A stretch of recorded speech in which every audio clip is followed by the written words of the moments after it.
you have any weapons in the car or anything like that? Like a gun or anything? I don't have no weapon. I don't even have a gun. Okay. I'm 19 years old. I ain't something talking about. If this is don't talk about, then the truck's over there.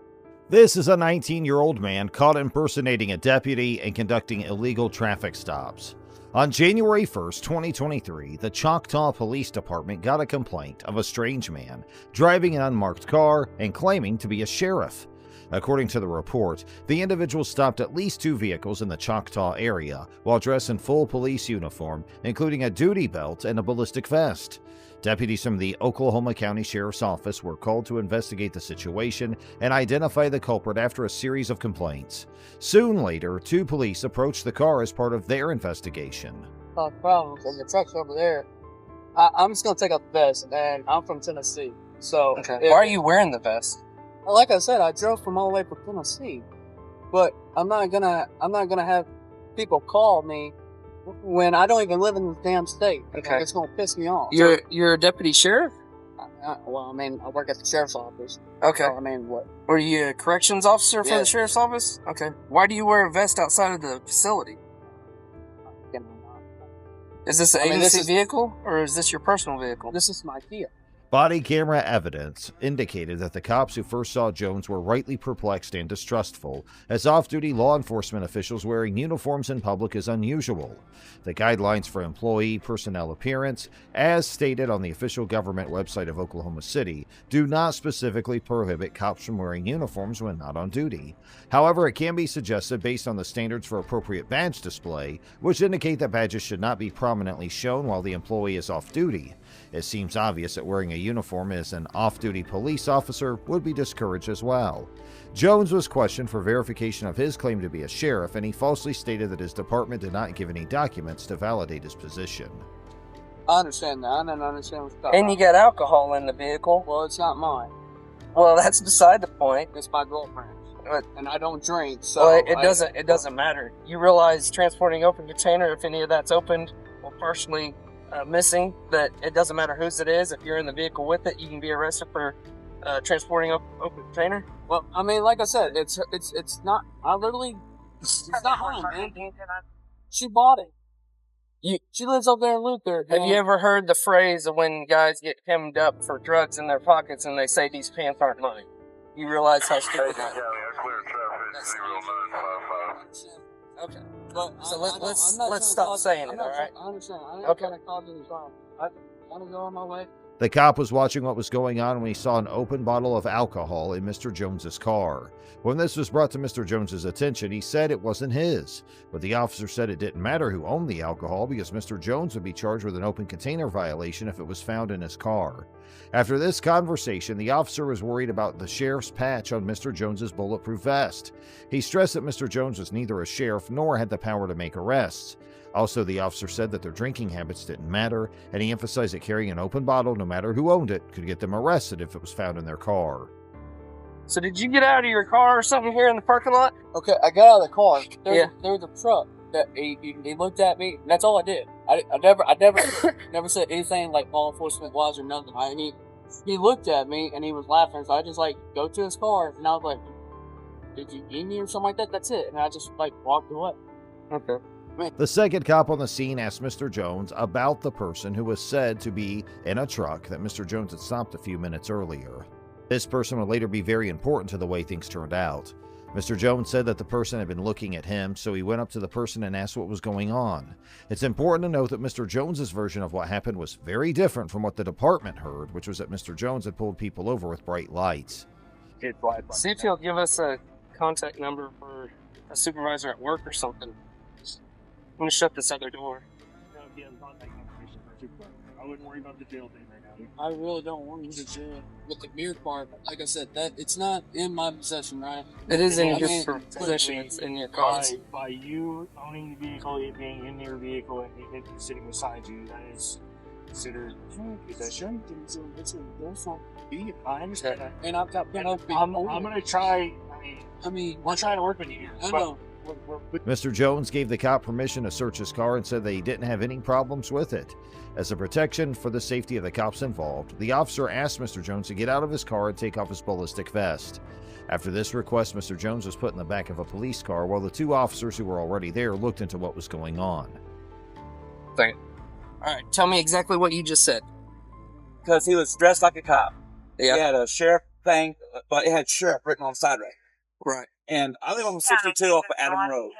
He was sitting in a driveway 251. right beside 62 Highway. And I pulled up and I was staring at him because he was in a kind of cockeyed. As the officers continued their investigation, the subject who had initially made the 911 call pulled over in close proximity to them. They engaged in a conversation with the officers, and the entire interaction was recorded on their body cameras. It is worth highlighting that the sequence of events recounted by Mr. Jones differed significantly from the story provided by the subject. Yeah, I already know I'm going to jail. All right. Turn around and face the other way. Put your hand behind your back. You're under arrest for impersonating law enforcement, all right? And then you also have a charge for transporting an open container. Oh, my girlfriend could pick up my phone. Not at this time. You know how long I'm gonna be in jail because I'm from PC. Okay. Based on what the subject had said up to this point, it was clear that Mr. Jones had been pretending to be a police officer and had committed a major crime. The police now had a lot of proof that these claims were true. So the officers did what they needed to do and arrested Mr. Jones for the crime of pretending to be a law enforcement officer. They also told Mr. Jones that he would be charged for having an open container on him. On July 20th, 2022, an auditor from the Clear Lake Community Watch, who will be referred to as Mr. Clear Lake, was driving past Deputy C. Vega of the Harris County Sheriff's Office as the deputy was conducting a traffic stop in Seabrook, Texas. Mr. Clear Lake rolled down his window and yelled an anti-police sentiment, including profanity, at Deputy Vega as he drove by. In response to this incident, Deputy Vega abandoned the ongoing traffic stop, got back onto his vehicle, made a U-turn, and began to follow Mr. Clear Lake.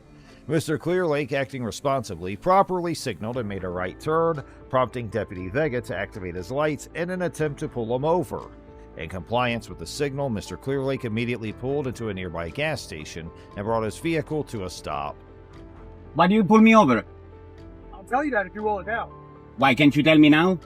Because the reason I pulled you over is you were yelling something from your car. So what? Huh? So what? That's why you pull me over, because I'm Because yelling? I don't know if you're in need of help or anything. Oh, I don't need help. So, Thank you. Okay, let me see your driver's license real quick. I don't need help. Deputy Vega asserted that he stopped Mr. Clear Lake's vehicle due to Mr. Clear Lake's yelling from the window. Nevertheless, Deputy Vega clarified that his primary concern was for Mr. Clear Lake's well-being, rather than taking offense at the content of his speech. It's worth noting that the First Amendment prohibits government officials from engaging in retaliatory measures against individuals for their protected expression. In this situation, it is undeniably evident that Mr. Clear Lake was involved in protected activity, as protected by the Supreme Court's long-standing recognition of profanity as protected speech under the First Amendment.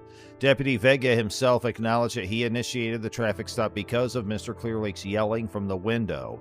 However, it remains uncertain whether a court would conclude that undergoing a traffic stop resulting in a warning without any citation or arrest would be considered an injury that could deter an individual of ordinary resilience from continuing to engage in the same expressive activity.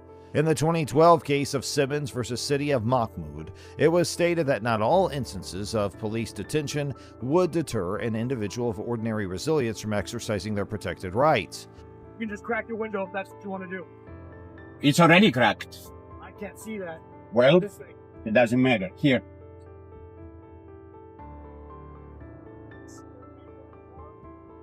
What? I don't wish to answer questions. You have to let me know if there's a weapon in the car. Did you not take the class? I did. Did they tell you you have to tell them? When you demand identification, I have to display this. That's what they told me in the class. That's what the law If says. the officer wants to take the weapon, And actually, if I don't display, there's really not much you can do because there is no penalty attached to that. I have to carry this if I'm carrying this. are you carrying? I don't answer questions. Okay, so if you have a weapon in the car, then what? Consequently, there exists the possibility that a court might find Mr. Clear Lake unable to pursue a First Amendment retaliation claim, despite Deputy Vega's evident retaliatory intent when initiating the traffic stop.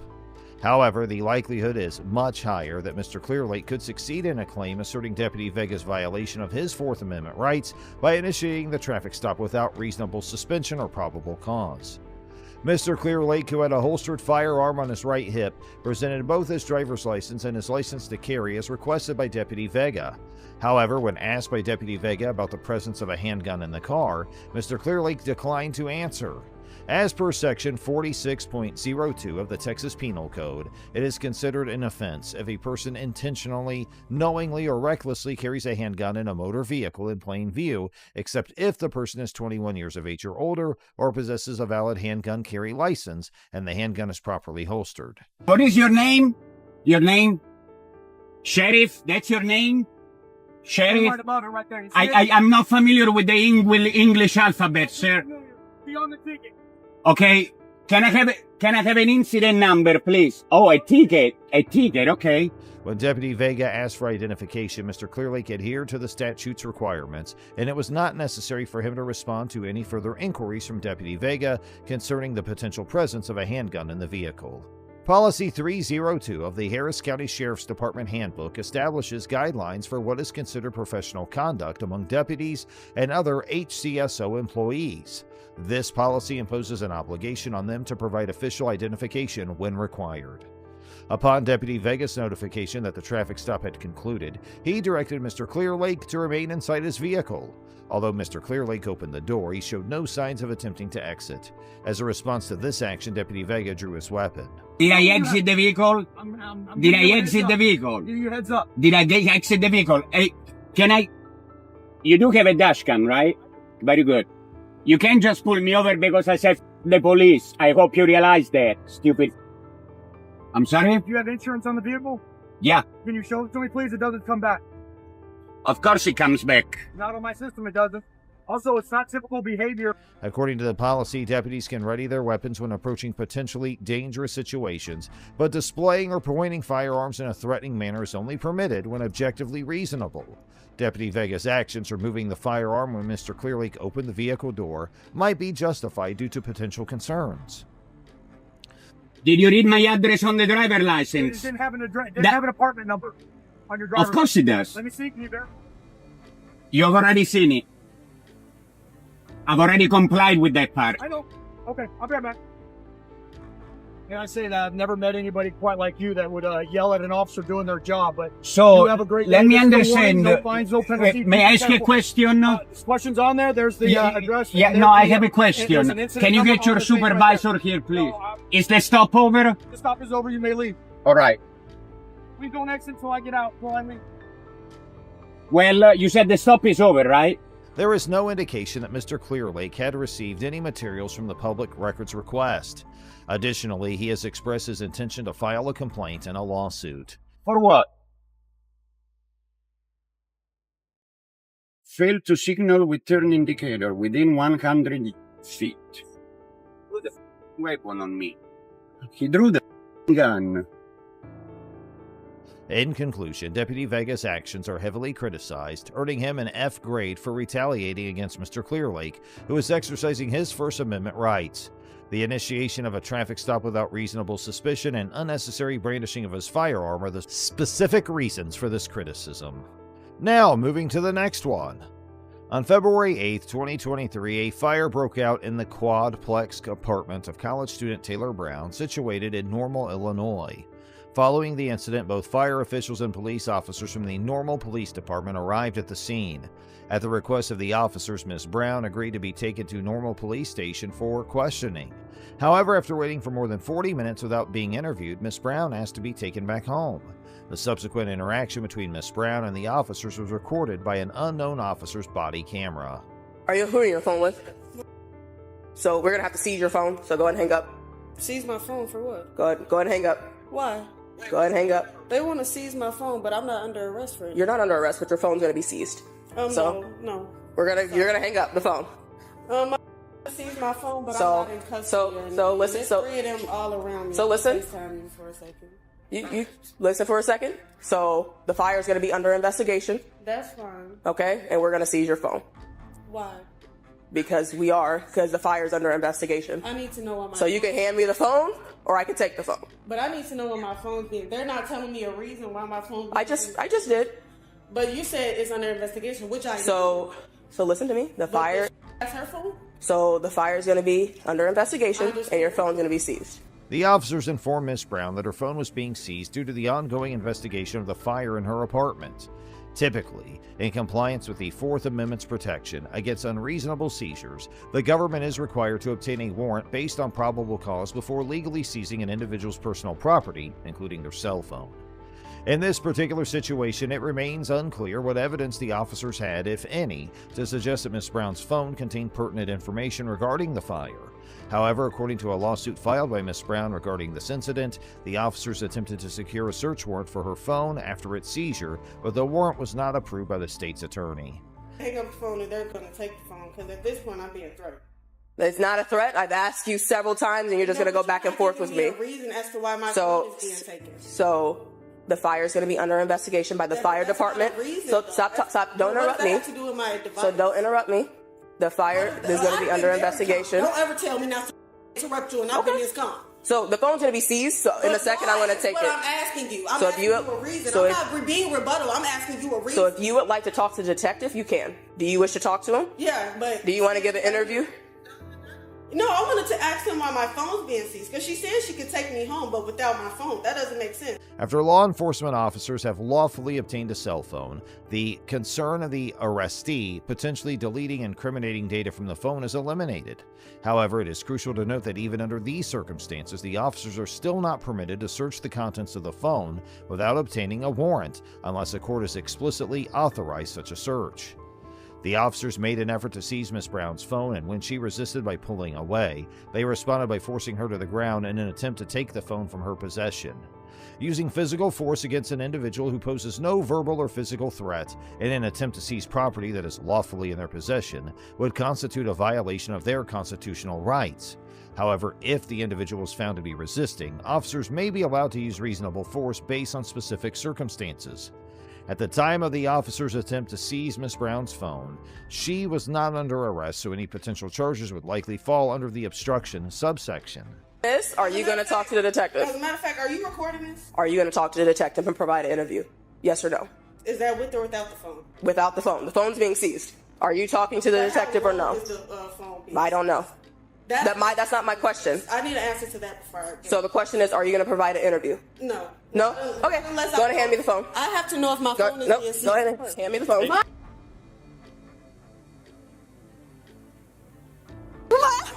Do not kick. Okay, push your legs out. Stop. Relax. Relax. Mom, I'm not letting go. I promise. Relax. Mom, I'm not letting Relax. go. We just want your phone. That's it. We just want your phone. They're trying to give me no protection. Assuming that the officers lack the reasonable suspicion required to seize Miss Brown's cell phone without a warrant, it's also probable that a court would conclude she could not be convicted of resisting an unauthorized act by a police officer. Once Miss Brown was placed in handcuffs and helped to stand up, the officers informed her that they would be charging her with resisting an aggravated battery of a police officer. The Appellate Court of Illinois utilized a similar statute that allowed the use of force to prevent unlawful entries into one's dwelling, resulting in the defendant's battery conviction being overturned. The court found that the defendant's actions were based on a reasonable belief that her conduct was necessary to terminate the officer's unlawful entry into her dwelling, and her limited use of force was deemed justified. Applying a similar logic in Miss Brown's case, where she may argue that she used force to protect her personal property, it's conceivable that she could potentially be acquitted of any battery charges brought against her. After her arrest, Miss Brown was taken to McLean County Jail and was subsequently released at approximately 1 p.m. the following day. Interestingly, she was not charged with resisting, battery, or any other offense related to the altercation at the police station or the fire incident at her apartment. The officers returned Miss Brown's phone to her around 3:30 p.m., several hours after her release on February 23, 2023. In response to the incident, Miss Brown filed a federal lawsuit against the unidentified normal officers involved, alleging false arrest, excessive force, failure to intervene, and battery. As of now, the lawsuit's still awaiting resolution. In summary, the normal Illinois officers received a failing grade, as it is highly probable that they seized Miss Brown's phone without the necessary probable cause and also used unnecessary force when she refused to allow them to take her phone without a warrant. Additionally, the arrest of Miss Brown resulted in charges that were eventually found to be baseless. Now let's move to the next and last case of today's video. On February 9, 2023, Ohio Governor Mike DeWine conducted a press conference at an elementary school in East Palestine, Ohio, to provide updates regarding the derailment of a train carrying toxic chemicals. During this time, News Nation correspondent Evan Lambert was in the back of the gymnasium, filming a pre-scheduled live update while Governor DeWine was speaking at the front. Two members of the Ohio State Highway Patrol and the Ohio National Guard's Major General John Harris Jr. approached Mr. Lambert and requested him to halt the broadcast, citing his alleged loudness. The ensuing interaction was captured by the body camera of one of the Highway Patrol troopers, although there is no available audio recording. Despite the absence of sound recording during the initial part of the interaction, the footage reveals an argument between Mr. Lambert and Major General Harris. Subsequently, Major General Harris is seen pushing Mr. Lambert. Following the incident, Mr. Lambert alleges that Major General Harris assaulted him, while Major General Harris claims he felt threatened. However, it is essential to acknowledge that this explanation seems to contradict the body camera footage, which shows Major General Harris as the instigator of the altercation and does not display any physically aggressive behavior from Mr. Lambert. Sheriff Brian McLaughlin of the Columbiana County Sheriff's Office instructs Mr. Lambert to depart from the area. In response, Mr. Lambert clarifies that he is attempting to listen to the press briefing and carry out his job, emphasizing that his actions are protected by the First Amendment. Go. Let's talk outside. Come out the door. Come on. Out the doors. Out the doors. By other media right here. I'm going to listen. I don't care. You're going to walk out the door. I'm going to listen. You're going to walk Do out not the door. touch me. Come on out, sir. You're going to walk out the door. Because you're going to jail. Do not touch me. Sir, can we talk outside, please? I am trying to talk listen. outside, please. And he escalated with me. I am doing my job. This is covered by the First Amendment. The First Amendment of the United States Constitution explicitly prohibits Congress from creating any laws that would restrict the freedom of the press. Courts have interpreted this clause to safeguard not only the press's right to publish news, but also their right to gather and acquire newsworthy information. In this particular case, the court made a definitive differentiation between the circumstances of that case and the current situation. Oh, sir. This is bad. Stop. I am on the ground. You, sir. Stop resisting. Oh my God. Stop. You should get this. Resist. This is so bad. Put your hands behind your back. Lay flat, please. You guys, he's a national correspondent. You cannot do this. I'm a reporter with News Nation. It's all being recorded right now. I hope it is. This is horrible. Because you can't talk to people about doing their jobs. Oh my God, I cannot believe this. This is what it's like to be a black reporter in Evan, I'm so 2023. sorry. Evan, I'm sorry. Thank you, Sia. Pull over, sir. The court emphasized that the mayor did not withhold access to information that was commonly available to other media representatives or prevent the reporter from participating in press conferences. In this scenario, Mr. Lambert's reporting did not seem to cause any disruption, as Governor DeWine mentioned that he was unaware of the incident, only hearing about the disagreement that occurred after the troopers and Major General Harris approached Mr. Lambert. You got me record all that. I did, sir. You understand? No, you can keep recording. Okay. We just need to make sure that no one else comes in here that's not authorized to come. Rudeness or disrespect. Hello. We've been waiting for. In his statement, Governor DeWine acknowledged that reporters possess the full right to report during press briefings. Mr. Lambert could assert a compelling argument that his First Amendment rights were infringed upon by being excluded from the press conference, considering that he was merely performing his job as a reporter. It's the worst possible timing in the world, okay? But there's nothing that we can do about that. He's committed to doing his live show. He's got people talking to him. He doesn't know whether. Upon Mr. Lambert's refusal to leave the press conference, East Palestine Detective Daniel Howder and Columbiana County Chief Deputy Jennifer Tucker notify him of his arrest. Subsequently, when he appears to make a slight attempt to move away from the officers, they take action and force him to the ground before handcuffing him. Comes over and says, I don't want you here. okay. He still refused. I didn't So witness now he's arrested. I didn't witness anything. That's his own fault. He's arrested. All he had to do was pipe up. I didn't. And he just kept on arguing. All I'm telling you is, from the television standpoint. Later in the episode, the matter of whether the officers possess sufficient probable cause to arrest Mr. Lambert will be addressed. If a court were to determine that the arrest was legally justified, there exists the possibility that Mr. Lambert could face a conviction for resisting arrest, even if he were to be acquitted of the trespassing charge. Despite the charges against Mr. Lambert being dropped, no information has been provided regarding any disciplinary measures against the involved officers, including Major General Harris. It remains unclear whether Mr. Lambert or News Nation intends to pursue legal action against any of the parties involved. On the whole, the numerous officers involved receive criticism, as they are likely to have infringed upon Mr. Lambert's First Amendment rights by unjustly excluding him from a public press conference, arresting him for refusing to relinquish those rights, and employing unnecessary force during his arrest and initial disagreement with Major General Harris.